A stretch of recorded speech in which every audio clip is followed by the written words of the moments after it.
এই মৌন মোর বাড়ি বরিশাল, বই আইনের লোক মোরকে চেনো?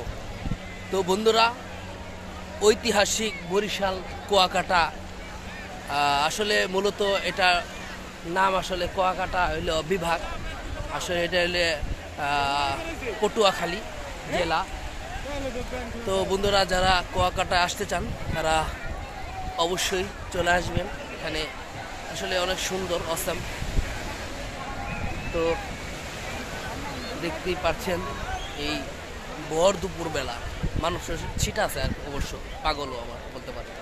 কিন্তু সত্যি কথা বলতে, এখানে আসলে সমুদ্রের গর্জন এবং কি পানির যে মায়া বা প্রেমের একটা বিষয় আছে, যে দেখলেই মন চায় যে আসলে এখানে একটু গোসল করি। ঠিক আছে, তো দেখুন শত শত মানুষ আমার পিছনে গোসল করতেছে, আমিও করেছি, কিন্তু আজকে এই রোদ্রের মধ্যে মানে খুব একটা ভালো লাগতেছে না। তো এই জন্য আজকে আমি আর গোসল করবো না ইনশাআল্লাহ। তো যারা আসবেন তারা অবশ্যই নাইটে চলে আসবেন, সকালবেলা নামবেন এবং কি 10টা-11টা বাজে মনে করেন গোসল করা শুরু হয়ে যাবে ইনশাআল্লাহ। তো বন্ধুরা, ভালো থাকবেন, সুস্থ থাকবেন। আজকে হয়তো এই কুয়াকাটা ছেড়ে চলে যাব নিজের গন্তব্যস্থলে। তো আপনারা যারা আছেন তারা অবশ্যই চেষ্টা করবেন যে আপনারা কুয়াকাটা একটু ঘুরে যাই।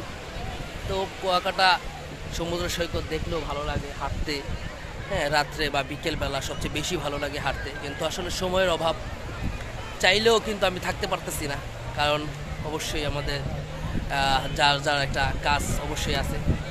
সেক্ষেত্রে আমি আপনার ঈদের দিন চলে আসছিলাম, তো আজকে নাইটে 10:30 বাজে চলে যাব।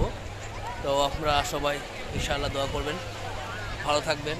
আর এখানে সামুদ্রিক মাছ পাওয়া যায় ফ্রাই করা, বা যে কোনোভাবে আপনি যেভাবে চান সেভাবে খেতে পারবেন।